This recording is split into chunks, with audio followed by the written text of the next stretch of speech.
Entrelinhas, lives, novos ensaios sobre o entendimento. Capítulo 14, Adoração e seus modos simples.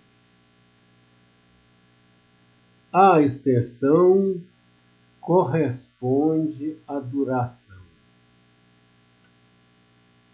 Uma parte da duração na qual não notamos nenhuma sucessão de ideias é o que denominamos um instante.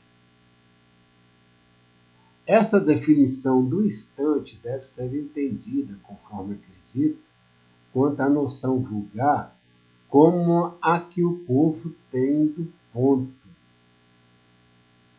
Com efeito, a rigor, o ponto e o instante não constituem partes do tempo ou do espaço, e também não têm partes, são apenas extremidades.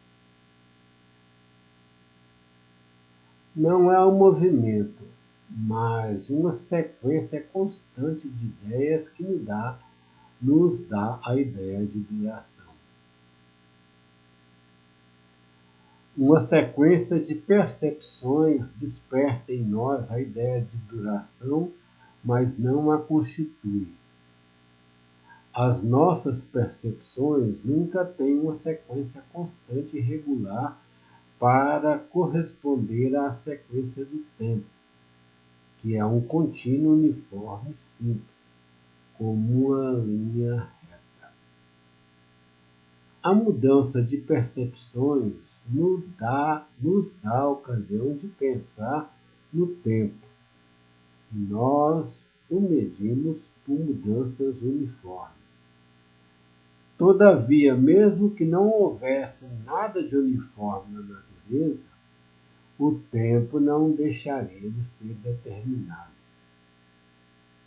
Como o lugar também deixaria de ser determinado se não houvesse nenhum corpo fixo e imóvel. É que, conhecendo as regras dos movimentos disformes, pode-se sempre referi-los a movimentos uniformes inteligíveis. Por este meio, prever o que acontecerá por diferentes movimentos juntos. Nesse sentido, o tempo constitui a medida do movimento, isto é, o movimento uniforme é a medida do movimento disforme. Não se pode reconhecer com certeza que duas partes de duração sejam iguais. É preciso reconhecer que as observações não podem passar de uma aproximação.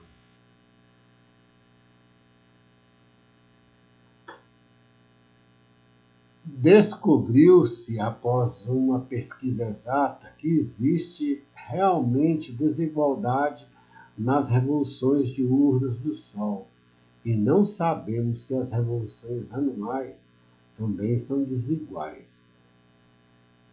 O pêndulo tomou sensível e visível a desigualdade dos dias de um meio-dia ao outro. Soland Seren Falsenhausen. É verdade que essa desigualdade já era conhecida e que ela tem as suas regras. Quanto à revolução anual, que compensa as desigualdades dos dias solares, ela pode mudar com o passar do tempo. A revolução da Terra em redor do seu eixo, que se atribui vulgarmente ao primeiro módulo, constitui a nossa melhor medida até agora, e os relógios servem para não-la indicar. Todavia, essa mesma revolução diária da Terra pode também mudar com o passar do tempo. E se alguma pirâmide pudesse durar bastante, ou se construísse novas, Poderíamos perceber isso conservando a longitude dos pêndulos, do qual um número conhecido de batidas chega agora durante essa revolução. Conheceríamos também, de certo modo, a mudança comparando essa revolução com outras, como as dos satélites de Júpiter, pois não existe evidência de que, se houver mudança em uma das outras, a mudança seria proporcional.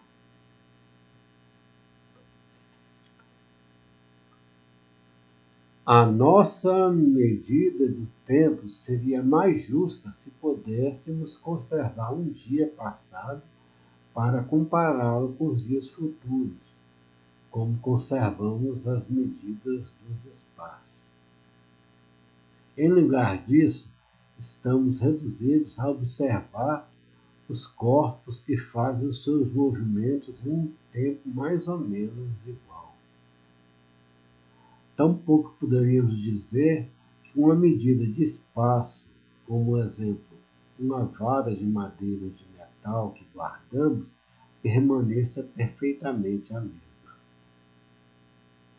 Já que todos os homens medem visivelmente o tempo pelo movimento dos corpos celestes, é bem estranho que não se deixe de definir o tempo como sendo uma medida do movimento. Acabo de dizer como se deve entender isso. É verdade que Aristóteles afirma que o tempo é um número e não a medida do movimento.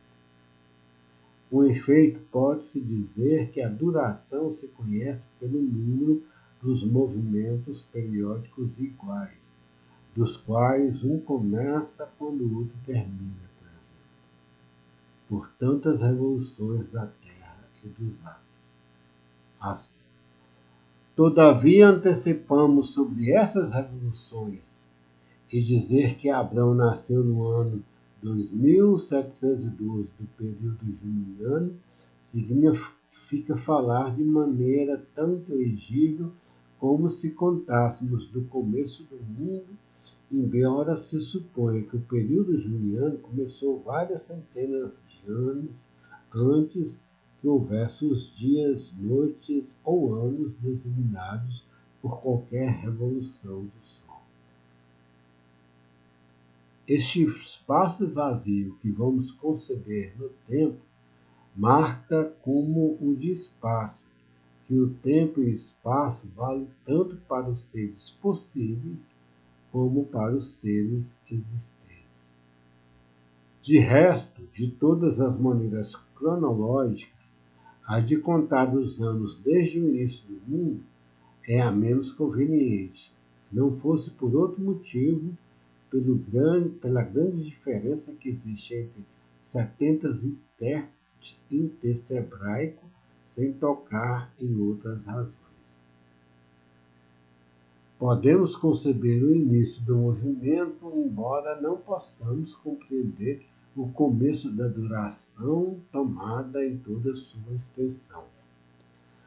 Podemos também dar limites aos corpos, mas não podemos fazê-lo com relação ao espaço. É como acabo de dizer que o tempo e o espaço assinalam possibilidades além da suposição das existências. O tempo e o espaço são do tipo das verdades eternas que diz respeito de maneira igual ao possível e ao existente. Com efeito, a ideia do tempo e da eternidade procede de uma mesma fonte, pois podemos acrescentar no nosso espírito certos comprimentos de duração uns aos outros tantas vezes quanto quisermos. Mas, para tirar dali a noção de eternidade, que cumpre conceber além disso, que a mesma razão subsiste sempre para ir mais longe. É esta consideração da razão que perfaz a noção do infinito ou do indefinido nos progressos possíveis. Assim, os sentimentos sozinhos não podem formar essas noções. E, no fundo, podemos dizer que a ideia do absoluto é anterior na natureza das coisas à ideia dos limites que acrescentamos. Porém, só notamos a primeira começando por aquilo que é limitado e que impressiona os nossos sentidos.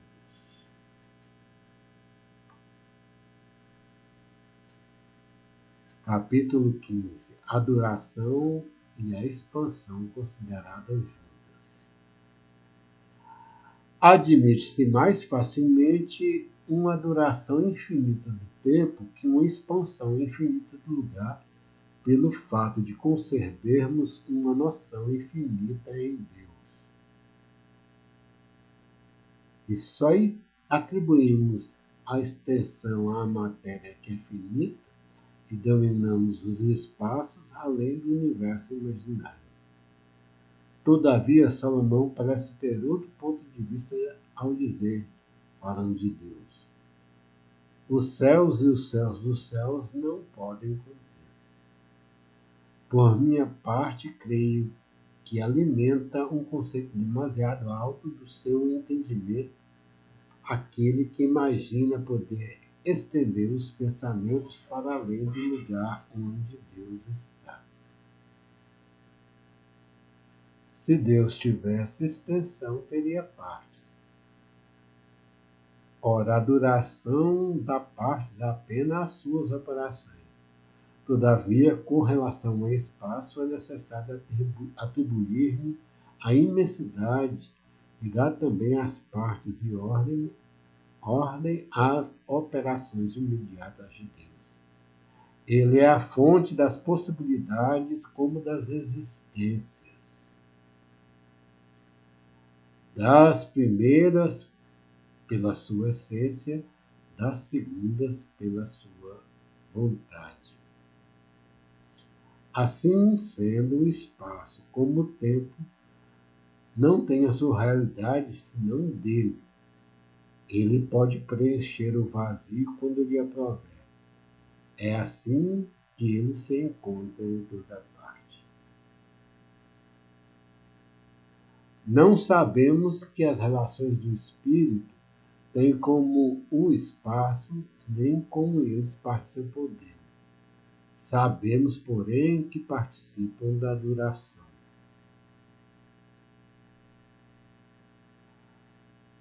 Todos os espíritos finitos estão sempre unidos a algum corpo orgânico e se representam os outros corpos em relação ao deles. Assim sendo, a sua relação com o espaço é tão manifesta como a dos corpos. De resto, antes de encerrar esse assunto, acrescentarei uma comparação do tempo e do lugar àqueles que vos trouxeste. Se houvesse um vazio no espaço, como, por exemplo, se uma esfera fosse vazia por dentro, poderíamos determinar-lhe a grandeza. Mas se houvesse um vazio no tempo, isso é, uma duração sem mudanças, seria impossível determinar-lhe o comprimento. Daqui segue que se pode refutar aquele que dissesse que dois corpos, entre os quais há um vazio, se tocam. Com efeito, dois polos opostos de uma esfera vazia não podem tocar-se, pois a geometria o proíbe. Todavia, não poderíamos refutar quem afirmasse que dois mundos, dos quais um seria após o outro, se tocam quanto à duração, de modo que um começa necessariamente quando o outro termina, sem que possa haver intervalo. Digo que não se poderia refutá-lo, visto que esse intervalo é indeterminado. Se o espaço fosse apenas uma linha, se o corpo fosse imóvel, também não se poderia determinar o comprimento do vazio entre dois corpos.